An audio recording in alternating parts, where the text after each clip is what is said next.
नमस्कार दोस्तों, आज हम रासायनिक अभिक्रियाएं एवं समीकरण का चौथा भाग करेंगे। तो चलिए जानते हैं इस वीडियो में हम क्या जानने वाले हैं। इस वीडियो में हम जानेंगे रासायनिक अभिक्रियाओं के प्रकार के बारे में। जैसा कि लास्ट वीडियो में आपने जाना था, रासायनिक अभिक्रिया के 5 प्रकार होते हैं। पहला प्रकार होता है संयोजन, दूसरा होता है वियोजन यानी कि अपघटन, तीसरा होता है विस्थापन, चौथा विस्थापन और पांचवा होता है अपचयन एवं उपचयन।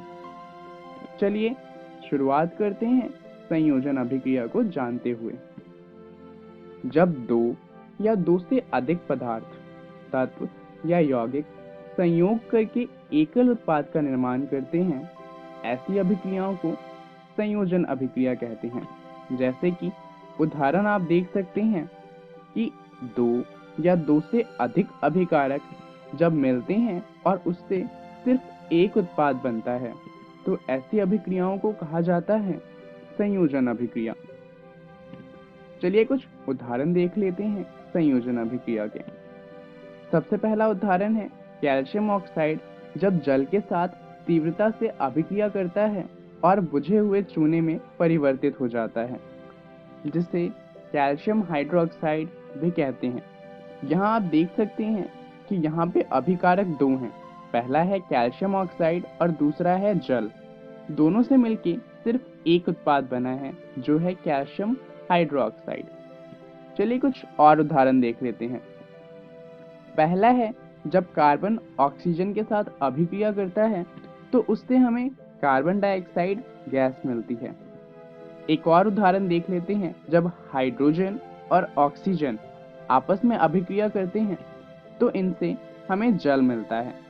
अब इन दोनों अभिक्रिया की बात करें तो दोनों ही अभिक्रिया में ऊष्मा मिलती है और ये ऊष्मा बहुत ज़्यादा होती है। सिर्फ इन दोनों में ही नहीं, लगभग जितनी भी संयोजन अभिक्रिया होती है उन सभी में ऊष्मा मिलती है। जिन अभिक्रियाओं में उत्पाद के निर्माण के साथ साथ ऊष्मा भी मिलती है उन्हें कहा जाता है ऊष्माक्षेपी रासायनिक अभिक्रियाएं। चलिए ऊष्माक्षेपी रासायनिक अभिक्रियाओं के कुछ उदाहरण देख लेते हैं। इसका पहला उदाहरण है प्राकृतिक गैस का दहन।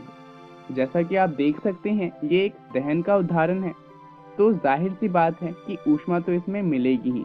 प्राकृतिक गैस यानी कि मीथेन का सूत्र होता है CH4। जब ये ऑक्सीजन के साथ अभिक्रिया करता है तो इससे हमें कार्बन डाइऑक्साइड गैस मिलती है, साथ में वाटर मिलता है और बहुत सारी ऊष्मा मिलती है। इसके अलावा अगर हम श्वसन की बात करें, जिसे इंग्लिश में रेस्पिरेशन कहते हैं, तो ये भी ऊष्मक्षेपी अभिक्रिया का उदाहरण है। जैसा कि आप देख सकते हैं, ग्लूकोज जब ऑक्सीजन के साथ अभिक्रिया करता है तो इससे हमें कार्बन डाइऑक्साइड गैस, जल और ATP मिलता है, ऊष्मा मिलती है। चलिए अब बात करते हैं ऊष्मशोषी अभिक्रियाओं के बारे में। ये ऊष्मक्षेपी अभिक्रियाओं का बिल्कुल विपरीत होती हैं। ऊष्मशोषी अभिक्रियाएं ऐसी अभिक्रियाएं होती हैं जिनमें ऊर्जा की जरूरत होती है अभिक्रिया के होने के लिए। ये ऊष्मीय ऊर्जा का शोषण करती हैं। चलिए अब बात करते हैं वियोजन की, जिसे हम अपघटन अभिक्रिया भी कहते हैं। ये विपरीत होता है संयोजन अभिक्रिया के। वियोजन उस प्रक्रिया को कहते हैं जिसमें तत्व या यौगिक टूटकर छोटे कणों के रूप में बदल जाते हैं। यह क्रिया प्रायः उत्क्रमणीय होती है।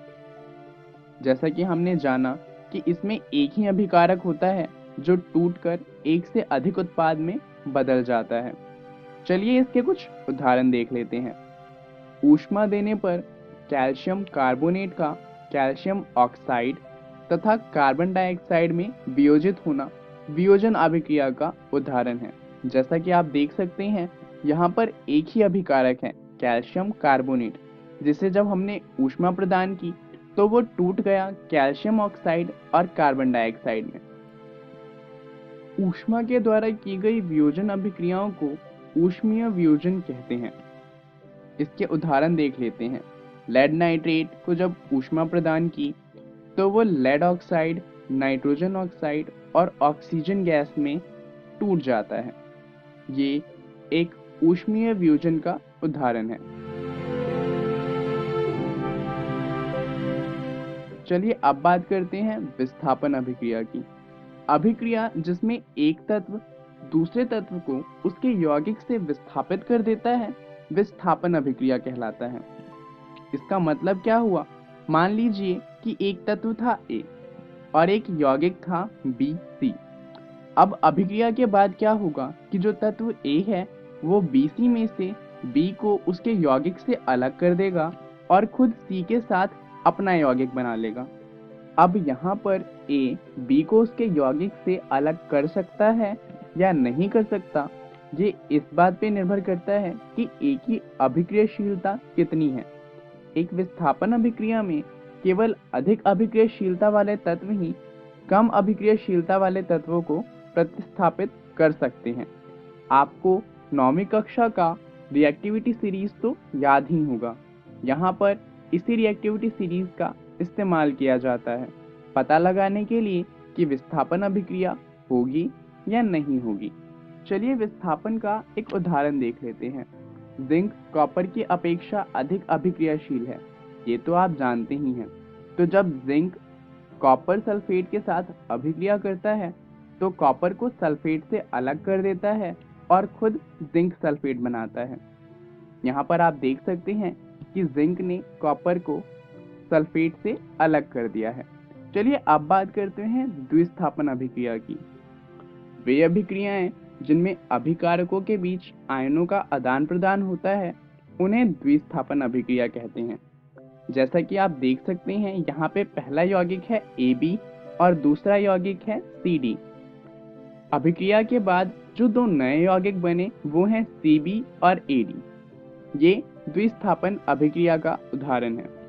चलिए अब बात करते हैं उपचयन की।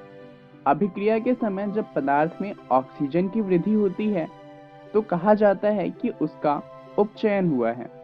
इलेक्ट्रॉन की हानि भी उपचयन कहलाती है। चलिए उपचयन का एक उदाहरण देख लेते हैं। कॉपर चूर्ण की सतह पर कॉपर ऑक्साइड की काली परत का चढ़ जाना उपचयन का एक उदाहरण है। यहाँ पर कॉपर ऑक्साइड कॉपर में ऑक्सीजन के योग से बना है। जैसा कि आप देख सकते हैं कॉपर जब ऑक्सीजन के साथ अभिक्रिया करता है तो कॉपर ऑक्साइड में परिवर्तित हो जाता है।